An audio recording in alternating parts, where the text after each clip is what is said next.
17 points yesterday. Compare that to the group stage that they had, which was 188 points in total. For me, I don't know if 2 days is enough for Rejects and rotating lobbies for them to gain traction, because Rejects' performances came in the latter stages of their group as a whole, compared to some of the earlier days and the earlier results. That said, as well, there's some uncharacteristic numbers that came out from yesterday.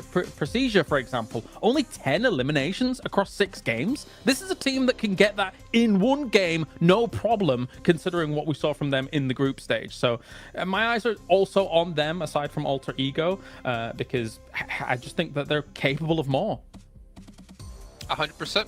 I completely agree, and unfortunately just not seen out of them and the Twins. But you know what, obviously rotating groups, I think for me, as you kind of mentioned, right, like we have rotating groups, it kind of doesn't favor some of the teams. But for me, PMGC is always about finding the best all-around team, because there's so many different kind of mini tournaments within tournaments, right? You have your group stage where you play out the same teams over the course of 3-4 days.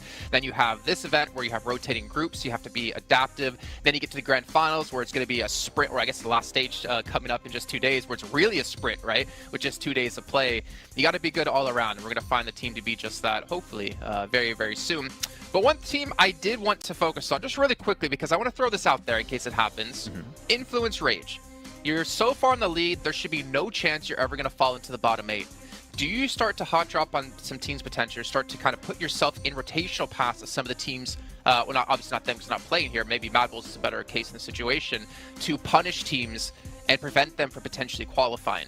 Because Influence Rage will come tomorrow, Mad Bulls is today. We always theorize this, and it pretty much never happens, right? But I want to see it! You want to see it, okay, but other teams going to take that risk? I'm not quite sure. You could do it if you want at the second half of the day. I think now is a bit early to do that. You're safe. You're not 100% safe, so just... Mad Bulls? You don't... I mean, for Influence Rage, I would just say, just play the half of the day, just chill, normal. Then if you want, and see how it happens. I think the earlier you do it, the more responsive teams are going to be to that, and they're going to adapt around you, potentially hot dropping them, right? So if you Influence Rage, Mad Bulls, BTR, maybe you want to take a bit more time before going for a play like that. I don't know who you'd want to pick out. Maybe Rejects, maybe also Gladiators right now could be a team to take down. I don't know, could be. I have a thought. I do think Mad Bulls is relatively safe. I mean, considering that I think that the performance will continue here throughout the day. I think if you were going to target anybody based on these two groups alone, I wouldn't even mind looking towards Procedure for on Erangel. If you think about their potential rotational paths from something like Yasnaya going up against kind of Rozok, sometimes those can potentially clash from time to time, and Erangel is the most, as we all do our little things, please sir, I want to be next. You know, I think that could be a target. If they were going to do something, I don't know whether they will though. I'd even go on Alter Ego, to be honest. I think that would be a good team to take down. Maybe. They could be a threat. I mean, that's a good point. If you prevent people from hot dropping you when we get into the last chance stage, then it means your position's going to be a lot cleaner. You're limited in games. You have a better chance of qualifying through. But let's see what's going to break down as we're heading to our first match of the day with Sandhawk. Going to throw it over to our commentators, Jack and Blink, to take it away. Thank you, Jason. Oh, it's exciting already because I kind of like the way you can see we're all there in anticipation. It was cool. I like the way you kind of had, you know, we're in school blank. We want to get our opinions. Oh, yeah. Because even me and you were speculating, we're theory crafting. It's sick, man. This week's going to be so damn good. Like, the quality of games yesterday was great. If that carries on, I'm living for it, Blank. Yeah, I mean, we were having a little chat behind the scenes there. I mean, to be honest with you, there's a lot to talk about here. You know, you have some of these groups here that are now playing their last day. It's Group Green. This is their final day today before we head in towards tomorrow. Everyone gets 2 days of play between both the survival stage and that last chance. And some of the players, some of the teams in Group Green are in real danger right now. It's a stressful experience. U2 Alliance, they look happy, they look ready to go, they look very, very excited to get things on the road here. They had a pretty good upwards trend over in their group. Didn't start off so strong, but ended it quite significantly well. Obviously not getting in towards that direct invite stage, but yeah, for Group Green, things do get a little tough here. And you know, we were chatting about, like, you know, there was really only a couple of teams from Group Green that we actually thought were fairly decent towards the end of it, and it kind of felt like the group of death. But the more we look into it, the more we see there's actually some very, very good teams in some of these other groups that definitely deserve more praise. Absolutely. I think that's sort of the speculation that we had when we came to this agreement. You know, like, looking back on it, in retrospect about the rose-tinted goggles or green-tinted goggles, really, the upper echelons of that group were absolute masterclass, right? Even Reject Tokyo couldn't be lumped in with that, with how well they were playing over that week. But since coming into this, well, hang on a minute, hold that thought. It seems like hot drops are happening, Blank. What's going on here? Straight into the action. Is that Mad Balls under pressure already? It is Inco versus Mad Balls here. And we saw this versus Mad Balls in the very first day of their group versus Falcons. They lost their hot drop, but they're used to it now. They're expecting something to go off. They've already found one knock off the bat here. Let's see if they can find any more, Jackie. How far can they go with this then? Fleek getting the reload off instantly, trying to assess the situation. Now, Mad Balls always feel like they were hit with pressure on Sandhawk. Even back in regulation of Group Green, they were being tested for control. Inco are the ones that are starting to show up here, though. Early damage done. Fleek down by the DBS. Another knock coming in, Blank. Bit of a trade, but now we're seeing them both be severed. Lots of damage across either squad now. It was one apiece, but Inco were able to get that res off there. Vitali will finish off Fleek in the meantime. Zerich desperately trying to hold his own. Becker trying to head down the stairs. Nice little peek out coming through from Inco. Only one Mad Bull left remaining, but it's Tulika. He was having a fantastic day yesterday. Not about to let this game slip out of his hands, but he's only got one teammate left to bring up. But a huge amount of damage onto Squash. Last player alive, Tulika. Can he clutch this out? Oh, is it going to be burned clutch like a used car salesman? Drop down for Squash, seeing if he can clear his way through as the bullets come flying. Tulika calls for the backup of his teammates, rotating further over so he's got room to try and pick him up later if possible. Doesn't peek off the back of the bait of the movement either, so Squash still holding. Frozen expires, and it's all on Tulika for good. No chance of getting his teammates back, so worst case scenario has happened here. Even if either one of these solos get away and give up the final elim, you have crippled yourself coming into the opening game today. And this is it, Blank. They've got to roll with the punches now. Yeah, Nima Galaxy also having a little peek in here with Ralph off in the distance alongside with his teammate. So this fight is not going to go well either way for both squads right now. Tulika is on the broadside, will be spotted almost immediately. This shotgun that Squash has found himself alongside with the SK-12 that he's currently holding on to, it is just stressful to deal with now for Tulika indeed. One shot will be enough to take him down unless he's at distance, but for the Mad Bulls, this is still sort of an important fight to win out on, right? You do not want to be losing your spot in Ruins. You don't want people to be feeling like you're an easy prey come towards that direct invite towards the PMGC, that global championship. So for anyone watching, all the other teams are already qualified. You know, Mad Bulls having to put on a bit of a performance here, a bit of a display. Goodbye.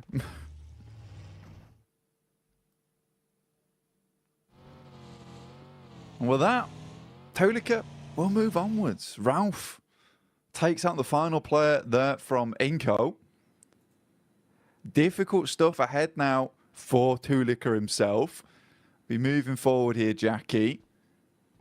Oh man, that is a rough way to start this off, Blank. You know, we're coming into it thinking that we have time to speculate, give a bit of a lay of the land, if you will, for our viewers at home. We got Jason's favourite, just what he ordered, you know, fresh from the oven there, the hot drop specialty. Mad Balls just walking away with just the one man as well. The worst case scenario, really, Blank. And then a third party to steal that last elim. Ooh, wrap that up in a neat little package. If that isn't a little taster of the sort of shenanigans we're going to be seeing today, then I don't know what would be. You know, maybe like a beef stroganoff. Yeah, I mean, for some of these teams, some of these squads, right, it was kind of interesting because we were sort of speculating, is Mad Balls going to want a hot drop? In the end, they have to, but it's Inco who does engage that. And I think for Inco, maybe not the greatest thing to happen. I mean, we were talking about how, you know, here on Sandhawk, you do want to try and get as many points as possible, squeeze out as much as possible from this map, because you're only going to see one of it anyway. You don't want to go heavy on these games. Tixie all by his lonesome here. No one else to help him. He's got a DBS versus the three-man squad here of Quest. easy. Straight around the corner. Easy 2-pump, double barrel action. Straight into the face of Kitsune as well. Causes him to go bounding around like a very aggressive bunny rabbit. And he's put the foot down, Blank. At least hits onto a 1. The sprint out as well. Basically just offering themselves up as sacrifice there. Those are some freebies for Gladiators. You get the response in as well for the situation. Get everyone back on their feet. You're going to be happy with that. Yeah, you got to be really, really pleased with the fact that Tixie's able to hold his own on this compound. It is typically where Tixie does play as well, over towards this eastern side, able for the rest of the team to get over towards him as well. And I think that that is nice. That's a nice regroup coming through from Gladiators. A lot of times they've been fairly slow on that approach. If one player is all on his lonesome, backup doesn't come half as quick enough a lot of times. So for Tixie, he is thanking his teammates, clapping them on the back there. That is a very, very pleasing result for Gladiators. Not so much for Quest, currently on 13 points. It's not really looking too good for this team, even after the absolute mad plays we saw from Al Haji yesterday. I don't know how much further Quest is going to be able to get into this tournament, but I think next year is going to be a really good year for Al Haji, no matter what team he's on. I think they've done well, at least in kind of winning the hearts of the fans a little bit as well, with the time we've seen from them on camera, the way they've come across in their interviews, and the resilience we saw, at least in regulation, back in Group Green, right? You know, for them to actually fight through and even still be in the tournament in a position where we can still be talking about them right now, Blank, at least for me, was impressive. It just felt like there was a little bit of room for them to get another step forward. It's a shame how some of the games have gone for Quest, especially yesterday. It was rough. It was raw. Misery back on screens here, though. Evos instantly aggressing, looking to try and build themselves a few points on this one. Misery got the early knock off with the UMP. Redface and Co now moving in to clear out the upper compound as well, and flushing their way through anyone that dares to peek into them. Yeah, it's a nice little fight there from Pasija Evos versus Hyper, leaving them down to one player now. And I think for Pasija Evos, this is very well set up. Yesterday didn't look too great for Pasija Evos. I mean, they were doing extremely well over in our group stage, but kind of fell off just a little bit there towards our first day of play for Group Green. 21 points, though. It's not terrible. It's not ideal either, but it's good enough. Pasija Evos, it is just Misery now coming up against some of the players here from NASA. Xenox will open things up. What more can he get done? Bullets down range early on. It's good high ground, good position to be in. They've got a great understanding of where exactly they could be potentially fought from. Bit of a move on the go here as well, as we see the rotation from Evos off the back of their cleanup. Now finding a bit of a safer compound to play in, but they've been startled, detected from across the road. We're lying in wait. It's Melise of all squads. Hit and miss yesterday, Blank. Honestly, to be fair with you, mate, I feel like we saw a truer test of them, at least in Group Green. You know, from what we saw yesterday, it felt like they were struggling a little bit. Even CEO later, there were times where it felt like this guy was a bit of a one-man army. I don't feel like he was as quick to the mark yesterday. I'm hoping, obviously, with a day of rest, you've come back in a little bit more fresh-faced today. Would like to see some improvements from them today. Yeah, I mean, for the Turkish squad, it's just a little bit difficult for them at the moment. I mean, they've been making a lot of right moves. And I think for an edge team that likes to kind of read into opponents' movements around the map and cut the legs out from underneath them, they did a good job of it in terms of theory, right? In theory, where they were playing, it was all fantastic. Then they were going down to these engagements. They weren't always able to win it out very cleanly with a four-man squad going onwards and just clearing from there. And they ended up just losing games very early on. And this kind of the risk with playing edge a lot of times whilst you're holding out and guarding those edge sides is that if you get into an engagement there, you lose it, right? There's not much chance of getting very much further into the game. For other teams that like to leapfrog from edge and then send towards a kind of a middling position between the center of the circle and the outer side of it, you have much more chance to get further into the game and maybe pick yourself some pretty consistent placement points off the back of it. And we had a really good conversation as well yesterday, or even this morning, actually, bloody hell, mixing up my time zones. It's all going so quickly right now, where we were talking about, you know, look, some of these teams yesterday just came out absolutely swinging, and I think in this format you have to, whereas other teams sort of got in their own heads a bit.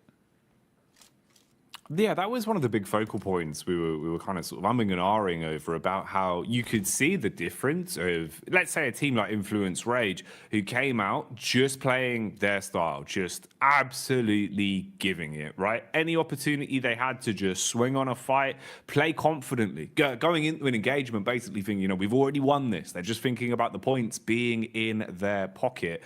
You're going to have so much more of a better time of it than going into it giving so much respect to teams, overthinking these situations. And we've seen that change. A lot of our squads from Group Green, it feels like their play styles have kind of flip-flopped more so than anything compared to what we were seeing during that regular point. This is an interesting one, actually kind of ties into that. You can see here, Reject Tokyo at least getting a bit more confidence to fight and contest for center control. A little bit lucky there in terms of the draw of the circle, but it works out. You've got a compound, you're in a good spot, and they're going to be pleased with this, mate. They'll be chuffed with that blank, because when they had center control, when they felt comfortable early in a compound, this is where we saw some of the better games from Reject, because honestly, they're great on defense, good comms. It just felt like getting there was rough for them. They've been playing a lot of edge, and it hadn't been working out too well. I'd hope that would be a positive change. Bit of a fight potentially developing here as well. You've got the push up the hill. Focus is drawn from NASA towards the backside, but a few bullets whizzing on by.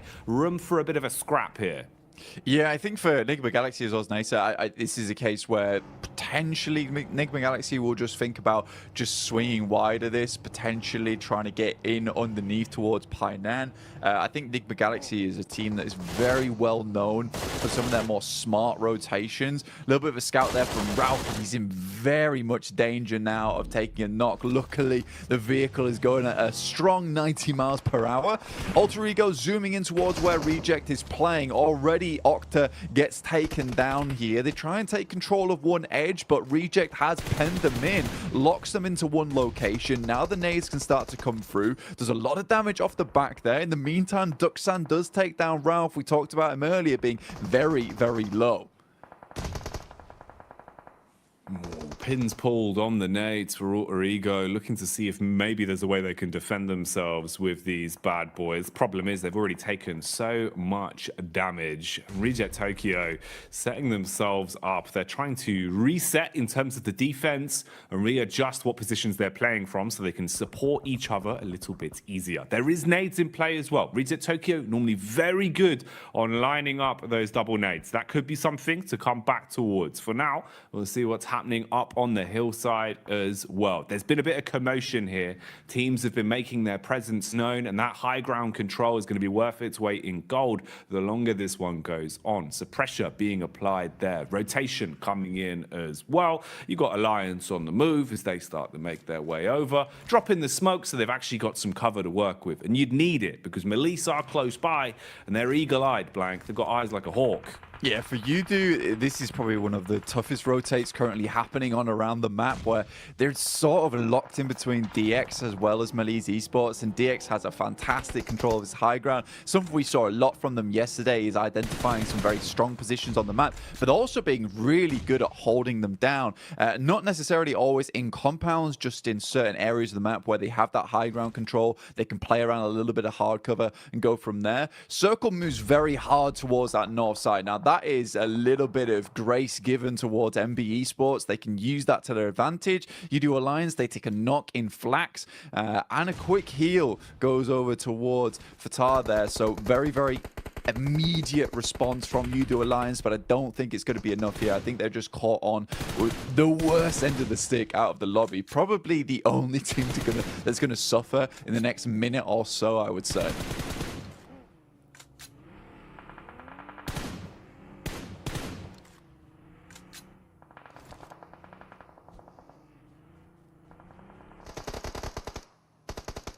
Malise Esports on this side of the map. Now Kissu does go down. Poser has a nade in hand. We'll send it over towards Nisa, but Malise Esports again just crumbling a lot during these days. Again, Nisa, 5 eliminations found so far. Really, really good stuff from them. I think this is interesting because it is a lot of these squads that we see a fair few times that just come into these games swinging. They tend to do well, and I would say that this is a very, very good and promising mark of the game going forward here, Jackie.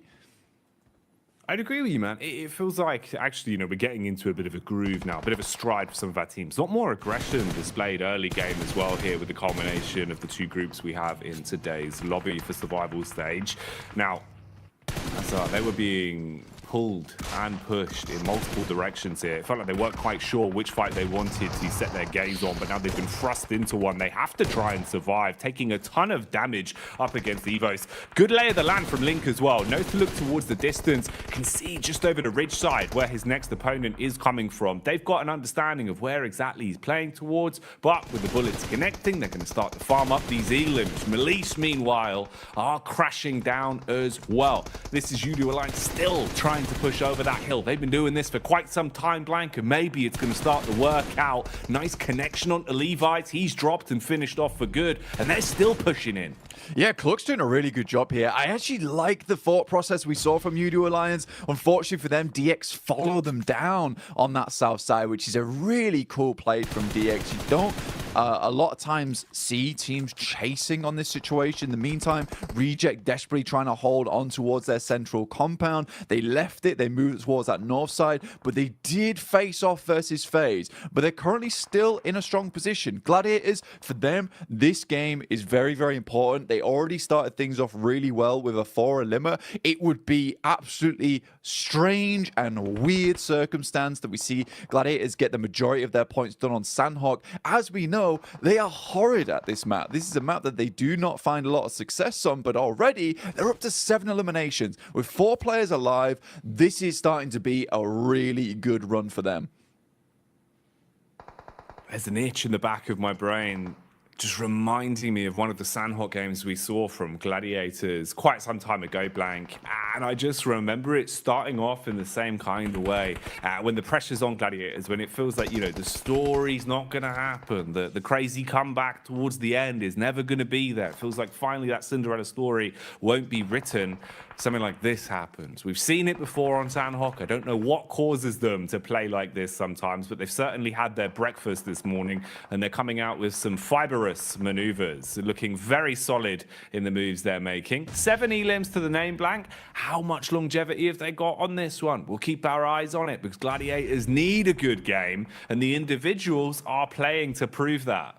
Yeah, they desperately do. Right now, facing off versus Duxan, not an easy team to go up against. MBE Sports, they lose Fistboy on a knock. That's to DX, who are doing a really good job over on this eastern side, just clearing their way through. Up to 3 eliminations now. Alter Ego also chiming in. Bit of a better rotate from them over towards this south side, able to take over that compound that Reject were holding on to. I think a lot of that comes off the back of the fact that Gladiator was able to get some really good pop shots between the windows, knock some of the players from Reject. Very much slow them down, bog them down. More nades sailing in from Gladiators, taking out the remainder now of Duxan. FaZe spots out some of the players from Gladiators, will take some pot shots towards them, over towards that western side. Chow gives his life for the rest of the team, but it's just Paragin now. With Lamborghini down, he is able to get in, but this is more of a survival game for them. Great circle here for the Gladiators. The last minute men, as usual, very much feels like back towards my university days where the deadline's looming and then suddenly I'm in the library for 24 hours. That's how it always goes with Gladiators, man. I sympathize them with a lot, Blank. I'm the same. Unless the deadline's there, it's not getting done. And that's the way they play. And honestly, it's working wonders for them right now. Again, you know, with every time we're looking over to them, they're starting to build up more elims.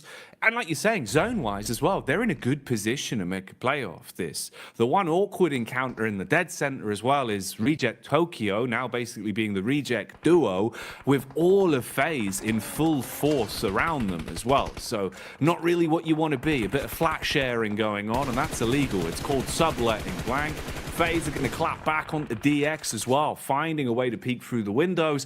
An assault onto Paragin. That's an unlucky knock. Yeah, I think right now, even though he's able to get Lamborghini up, it was kind of for nothing. This little high ground that Gladiators currently have control of was so fortuitous that they got the circle on this side. Coming off that high ground is very difficult, so they're trying to milk it for as much as they can here, stay on this top side. But it's MBE Sports coming in to try and challenge us. So now, Gladiators need to be ready for this one. Kitsune luckily is in position as the DBS, only able to find one though, and that's not quite enough. The rest of the team instantly needs to improvise off the back of this. Sek and Mondo are down, so it's a decent start. The nades start pouring in, and it's a nice nade on the backside towards Fistboy. Just Akaze left remaining, and Gladiators quickly clean them up there. Up to 12 eliminations now, Jackie. A fantastic start. Tixie's flying through the air. Matic is on the support. Oh, mate. This is perfection put together so precisely from Gladiators right now. That was beautiful. The nade work to defend after the crash was on point, and then straight back into hungering for more elims. The peek down the hill, beautiful connection on the aim skill as well, and we get left with our final 4. A scrappy one at that as well, Blank. Alter Ego still alive. They were able to find what remained of Mad Bulls and shut them down, but they've now had the same done to them. Peek out from Sarah Biceps, and with a smooth right hook, he's wiped them off the face of the battleground. 3 squads remain. Gladiators currently on the outside edge right now. It's FaZe with a very strong position. Alter Ego still need to work their way in as well, but they went out earlier on. Reject holding on. It's a good little game for them, but for the Gladiators, more points would be absolutely gorgeous for them here. If they could win out this game, they'll send themselves tumbling towards that top side of the lobby after just one match. So 20 points. Realistically, if they can get themselves 25 after this, they'll be very, very safe. It'll give them a buffer. They still will need to put in the work after the rest of the day, but they'll be in so much better stead. And taking that pressure off yourself this early on in the day is so, so nice. Taking the pressure off themselves and applying it to Reject Tokyo. Problem is, though, it's not going to turn them into diamonds. It seems like they will instead just buckle under the pressure. Bit of a peek out here from FaZe, though, as Gladiators encroach further on the compound, closing in on them, using their utility to try and blow Lufa out of the equation. Nade after nade barreling through. Swing from FaZe on the stairway as well. And that connects. Meku left black and blue, down on his last legs now as they first onto him. Gladiators with only a duo remaining, Blank. I think regardless of what happens there, I think Gladiators are fairly pleased with this result, right? Meku was always left behind to try and help the rest of the team get further up. Now it's Matic in a 1v3 scenario. It's going to be very difficult for him to pull this type of thing off. Goes for the pre-fire as the circle starts to push all these players in. Has an idea of where they're swinging. This rock is really nice to play around, but Onzen, he's on the prowl, and it will be found by the rest of the team. Mormon finishes off Matic. Regardless, FaZe picks himself a nice win from a very easy rotate on that north side, but for Gladiators, that could have been a lot more for them. Either way, I think it was around about 15 eliminations they finished that game with the 6 points on top of it. 21 points is just a very, very nice start for them. And you know what? Jason might have been right to bring them up at the start of the day. It's crazy, isn't it? You know, we sit there, Jason brings out all his storylines that you think are never going to happen. And I think we hit the mark for 3 out of 3 of Jason predictions all in one game. So he's doing well today, Blank. He's doing well. Oh, look at the dance. He's happy. He's pleased with that one. I mean, starting off the day with a win here for Mela is really, really nice for him. He's got his hot water bottle in hand as well, mate. Oh, yes. Taking the heat to the next level. This is why FaZe are winning. No, they're bringing the heat in. They're warm. Exactly, Blank. That's madness. They got the moves inside and outside of the battleground, and they got the chicken dinner to boot as well. Can't turn your nose up at that one, but I think we do have to give a little bit of eyesight over towards Gladiators, looking at the stats in terms of what they got up to on that one as well. Yeah. That's a big game from them, right? They're actually fragging as well, Blank, which I think makes the world of difference in the sense of confidence. It's what we were talking about way back at the start of the game. At least now, having a high elim game, it should perk you up a little bit. You're not going to feel so somber throughout the rest of the day. Yeah, I mean, the teamwork looked really, really good there from the Gladiators towards the end, and that's what you want to see overall. In the meantime, we're going to send you back over to the other team over on the desk.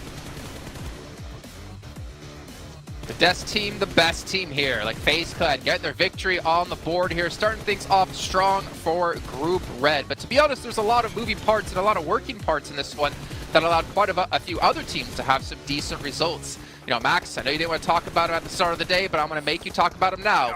It's G Gladiators. Okay, you know what? They got himself some exactly. Give you that much, Jason. I think Kalaris was talking about that. The eliminations kind of got fed to them in weird ways, especially that fight versus Quest.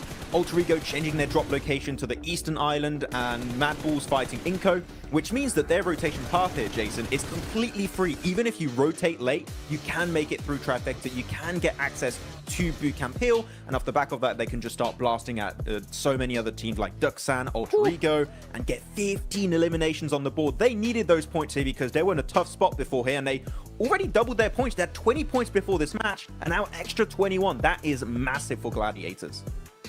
That might be exactly what they need to get themselves in more of a safer position, considering this is their last day of play overall. But another team we have to dive into here is Reject in particular, because the position they had, we were watching a little bit of a disagreement between you and Max in terms of what Reject decided to do as the zone tried to center up on FaZe. So I think that they were trying to make the game-winning play, right? Like with some of their moves. They start in Trifecta, they had a 2-2, and they go to the compound, which in our region we see always as a focus point for some of these circles mid Sandhawk. Now, they realized Alter Ego's coming in behind them. They made a ridiculous blitz through. It was risky, but they actually got a lot of points from it, 8 points in total. That's by the by. Rejects here from this point on tries to leave this compound and go north towards FaZe. I think they already took one elimination off of FaZe, so they knew that they were weakened, or in a weakened state, but it was very slow, very unsuccessful trying to breach the position of FaZe here. So I like that Rejects was trying a winning move, but it materialized. At least they got high up in this game, I suppose.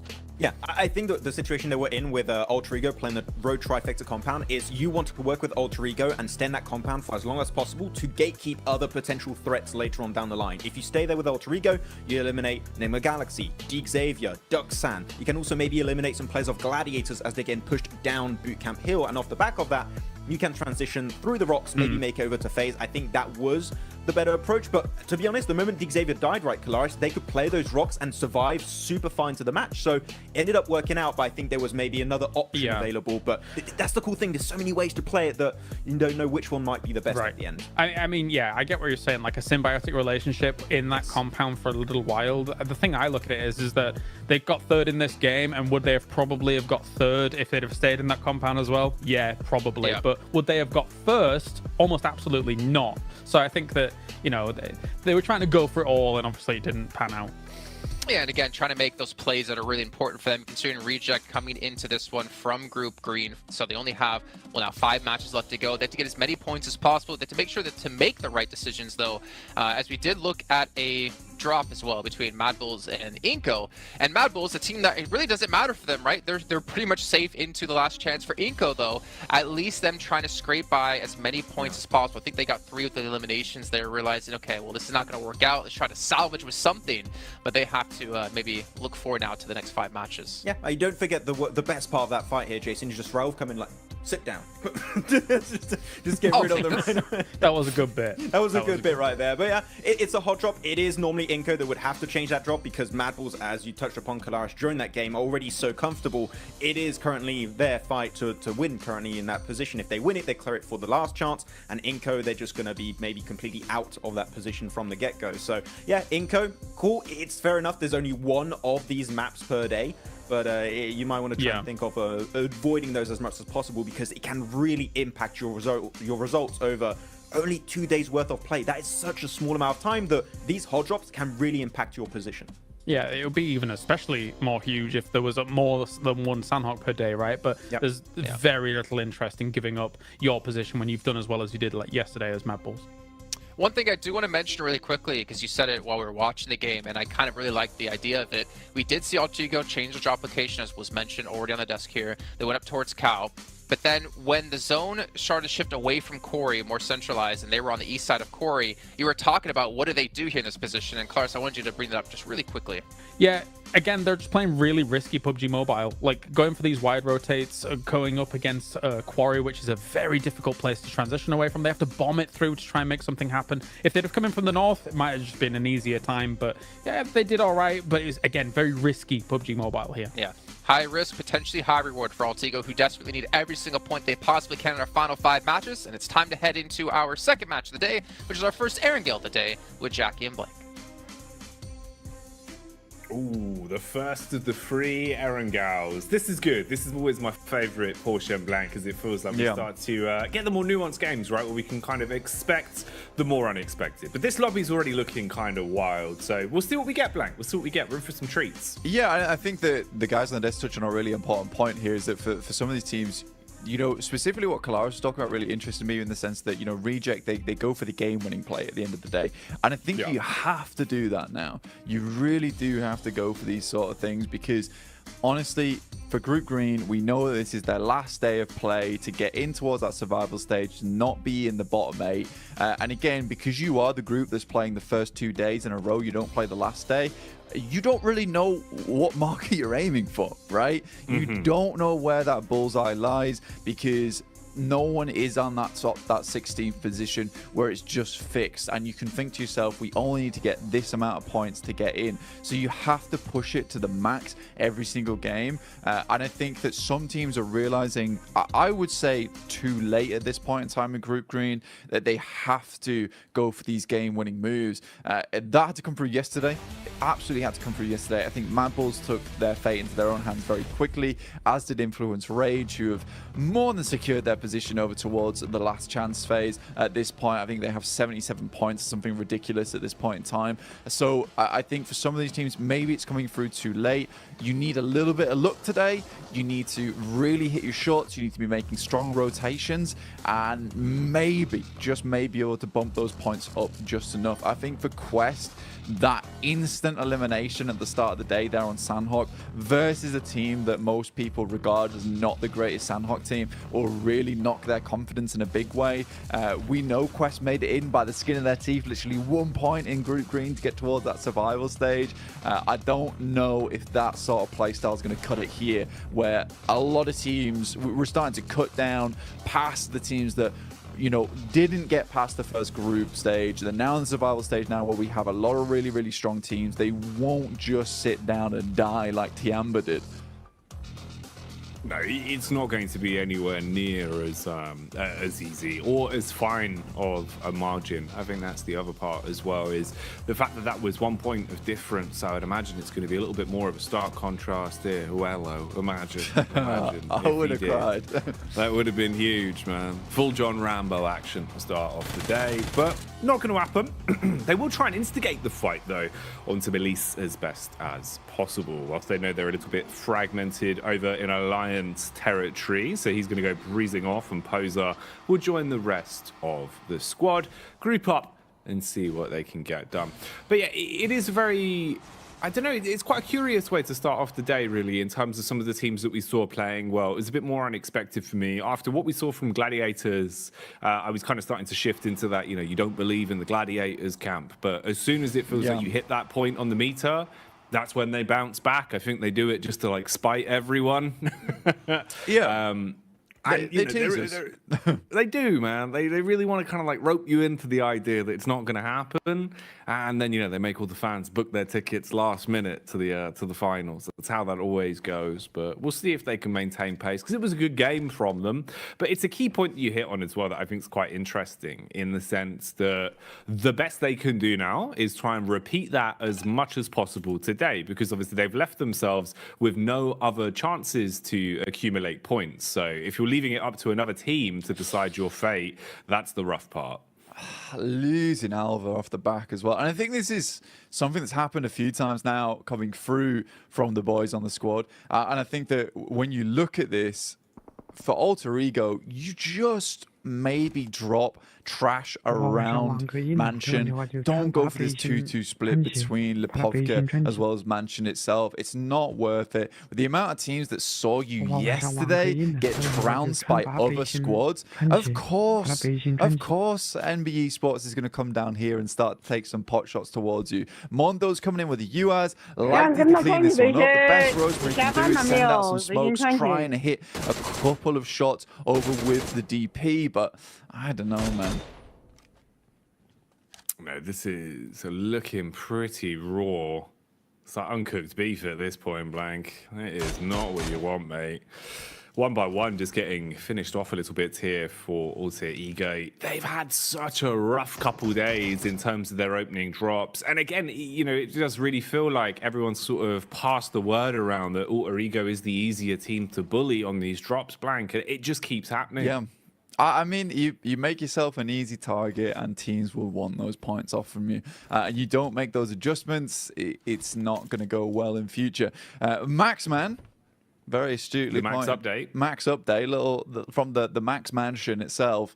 You know, Enigma Galaxy usually dropping towards Pachinki. The Xavier over in Group Green refused to give up Pachinki whatsoever. They kept dropping there every single time, even on hot drops. But this time around, they drop over towards Severny. They give it up. This is the first time they've never dropped there.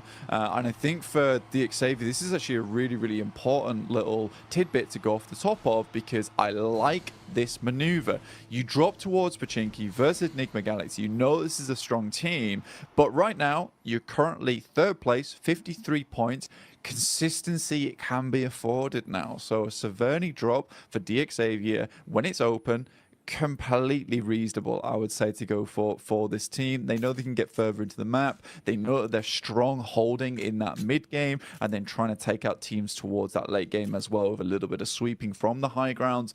So I think this is a really good move from DXavier, and again kind of feeds into that storyline, as if you made those points happen in that first day, you have a lot of room to switch up tactics, to switch up strategies. You know, if this is a case that DXavier would be on like at 15, 19 points, they might have considered dropping over towards Pachinki and just trying to push it to the limit down there versus Enigma Galaxy, trying to win out on that hot drop and then going out from there, because those 4 eliminations would be very nice. And you can't really fear that fact of, what if we lose the hot drop? You just have to go and think to yourself, we're going to win this hot drop, we're going to move from there, we'll take that central position and give it some really good rotational paths into the late game. Everyone else in this lobby is just going to get trounced by us. You just have to think that you're a much larger team than you actually are. Yeah, you've got to embody the stature, right? Make it, you know, look like it's hard for you to fit through doorways, that kind of stuff. Build the confidence up by making yourself feel bigger than you are. And that was what they did. I mean, versus Bra was just like the battle of Pachinki every single time, Blank. And DX were willing to fight those down to the bitter end, you know, limping away with 1 player left if they needed to, or even conceding basically an entire run on one of our games of Erangel just to guarantee that drop. So I like the fact that they've at least moved away from that here and kind of thought, all right, we really did risk it, you know, back then. Now it's a little bit of a different kettle of fish. Let's not go for those sort of plays. So good to see the improvement there and the adjustment as well, to be willing to even give up your normal confident drop. Man, drop is a word that is synonymous with Alter Ego at the minute, though, as every time we look towards the Elim feed, it feels like it's Rosemary that's just taking bullets from miles away. It's so unfortunate for AE for the way these games have been going, but again here they're just exposed. You've got a line of sight. MBE just keep putting the pressure on them. Everybody refresh, I think spam, for refresh. Alter Ego at this point in time, Everybody it's refresh, not looking good, spam, right? I think we said this multiple times at this point. There had to be a change coming today. Kalaris gave some really good points, some very risky rotations.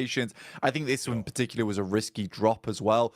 I think you can go for risky drops where they provide you a bit more of an idea of actually getting further into the game. But when you're dropping over towards Mansion and then split dropping in Lipovka as well, and you know that Procedure dropped towards Yasnaya, MBE Sports drop around this location as well, you're sort of playing with fire at that point in time. You know, there is just an opportunity to, look, give up on the scouting early on. We have a very good read on where most of these teams move in from, just from watching a lot of the other games that have happened throughout the group stage. Let's just go for a 4-man push over towards Lipovka. We'll split out. We'll try and sweep up towards the top side of Kameshki and move down from there. There's a lot of good little pit stops along the way on that side of the map. So for Alter Ego, again, a risky drop, which I don't think was particularly necessary here. The Xavier, kind of expected from them. Move up towards northern side, take the high ground control, and play off the back of that one. So I like this from DXavier indeed. Mad Bulls also find themselves on the northern side of Yasnaya. Very nice little quick rotate from them, and a very hard shift over towards the eastern side, encompassing a lot of water in this one as well. So if teams want to get their feet wet, they certainly can if they want to live out this game a little bit longer. But for most teams, it's going to be either trying to sweep on this northern side or trying to hold towards some of these compounds on the edge. It's kind of a difficult position to play in. Some teams will be afforded some great spots early on if they were able to get here quick enough, but some teams on this outer edge will be struggling to find themselves a home. Yeah, man, this is one that's setting up to potentially be a bit of a community swimming pool circle if it keeps up like this. About 40% water at the minute, so landmass really going to be important to lay claim to early. Try and set yourself up as quick as physically possible and don't leave it up to another squad to already claim all of the compounds. The mass migrations are coming through. You can see everyone starting to make their rotate down towards the zone, trying to get there as quick as physically possible. Bit of contact on some of the players that are playing slightly more defensive as well inside of the compounds, just listening out for where everyone's heading. Mad Bulls stopping for a quick pit adjustment. Meanwhile, we've got the pull-up from Alliance down towards the compound of Rejects, and that nade was tasty, Blank. That was a 3-pointer straight onto the head of OCO. Yeah, certainly painful. In the meantime, Inco is getting picked up by Nick Galaxy. That's on the south side right now. Both teams were rotating in, so some pretty decent shots, I assume, were being made from inside the vehicle itself. Very much a turret going through right now from Nick Galaxy, all in one vehicle. Slightly dangerous, but it's worked out for them so far, with Inco taking one knock and a flush off the back of that.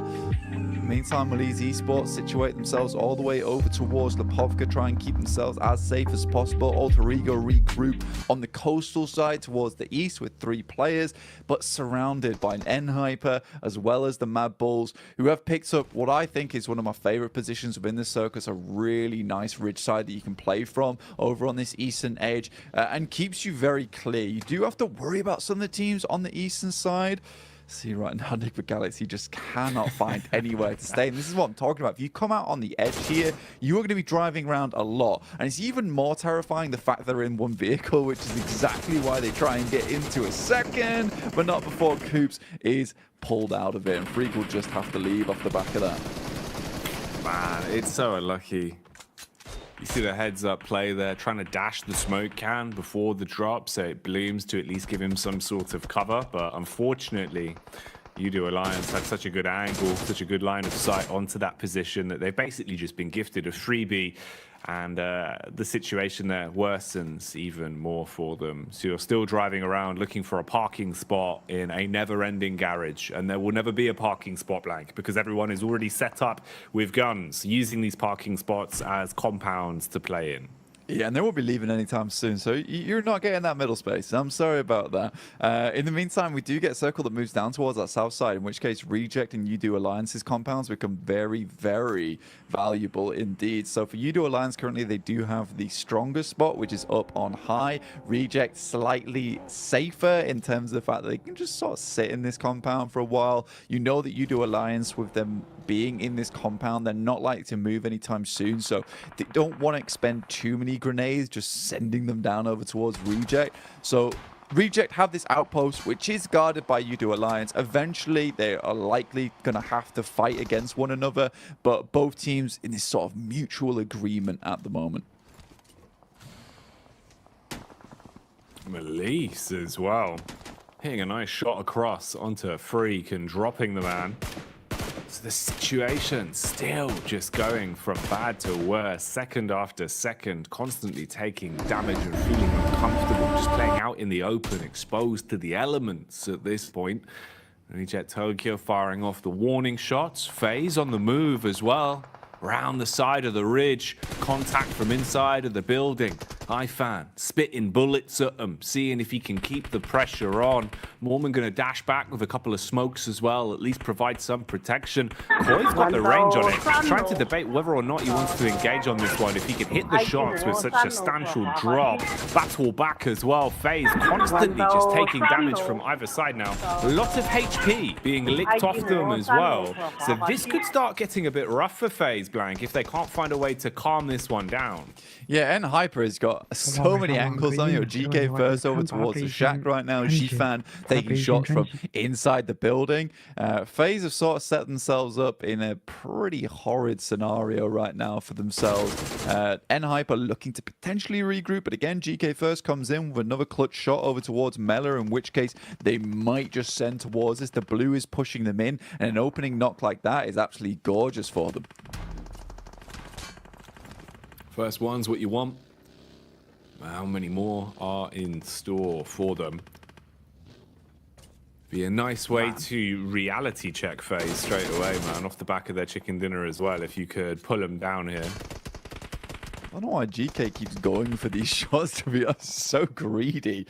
Looking to finish off Melee. You can kind of understand why he's going for it, though. You don't want to let that player live. They are able to finally flush him out, but two players out in the blue right now, and FaZe currently have pretty good shooting angles over towards them. Koi luckily does find another on Mormon. He's so up close and personal, taking a lot of shots. There's not a lot of support coming through. Ventores understands that he too needs to get a move on, and quite quickly with the circle moving in. Very, very quick movements all around the block for Hyper, but this has been a sort of a crazy push from Hyper, locking both FaZe and them to their dooms. GK first even drops over there to the play zone itself. This has been a very, very odd fight. Gladiators looking to maybe get themselves slightly involved. Shifan inside the building, and Hyper actually indeed go down. Mormon as well as Ventores might be able to continue, and that felt like one of the weirdest fights coming through from Hyper indeed. I didn't like that whatsoever. Felt like almost a guaranteed hold over towards its south side, just given up by some odd angles being taken. Yeah, it really does feel like they've kind of both dragged themselves down. You know, we've no potential really successful outcome for either team in that situation. Very aggressive and very tunnel visioned in the way that they played it. So both squads basically being destroyed because of it. I mean, yeah, sure, FaZe still has presence at least, but hang on, hello, having a bit of power roll straight into Matic. Okay, misery. So I guess FaZe were in fact just a present for Gladiators, Blank, because they've given them one additional point there and given us some nice showmanship in the vehicle. Yeah, I mean, I think he realized it was over as soon as he started spinning out of control. Nice shots there from Meku. Procedure Evos try and stop off to get a little bit of scouting done and realize actually quickly put some gas in it, change the gears as fast as possible, please. Nice rotate from Procedure Evos. They do get in front of the guys from Gladiators, which is probably not what Gladiators were hoping for. If they could have maybe got a little bit further ahead instead of being stopped off there by the random player from FaZe coming through, maybe they would have been in a better position where currently Procedure Evos is, though. But you look at the lay of land now, where we're currently playing over towards the south side. Most teams you can see situated on the southern side of the circle, right? Just because this is providing the most amount of cover, there is so much open ground to traverse through if you're coming up from this northern edge. So MBE Sports Gladiators got a bit of a weird rotation to make here. Gladiators could take the fight here versus Procedure Evos and potentially move off from the back of it. But there's going to have to be some good nades, and Kitsune does not spot the player off towards his left. Ooh, Kitsune engaging with the nades early, looking for the jump down. Nice. He was ready for that one, Blank. Instantly spots Redface and will leave him quite red in the face after that uppercut from the DBS. Zerich from absolutely miles away, looking to get involved with this fight where possible, scanning the hillside with his eyes and keeping a nice understanding of the situation. Meanwhile, here we see MBE starting to dive in, an assault inside of the compound. Bullet after bullet, whizzing close close by. Nasa now re-aggressing as well, looking to try and push their way back through. Spam up close. Fist Boy needs to land an uppercut. Not looking too good for him though, as he'll go down to the spray. How on earth is he still alive with a trickle of HP blank? It felt like he was trying to 1v4 that with nothing to his name. I mean, Xenox did an incredible job there, but his quest coming in over towards Reject. They're holding on as best they can, and the crash is just not working out. Lufa immediately gets inside. They want to keep hold of all 4 members here. They know they've got a strong position to be working with. Duello moves in, tries to clear out the player, but he gets a nice little sideswipe back in towards the door. Finally, it's over, as Tixi will pick up an elimination over towards Fahidan. But 6 eliminations for Gladiators. Once again, a pretty decent result for this squad. They'll have to push on through, potentially third partying down towards this position on Reject could be a good idea, but even Meku still putting on the hurt versus Inko, holding on whilst Kitsune scouts towards the western side of the circle. This is far, far better for Gladiators so far. You can tell the teamwork is here. Yesterday they just felt so disjointed.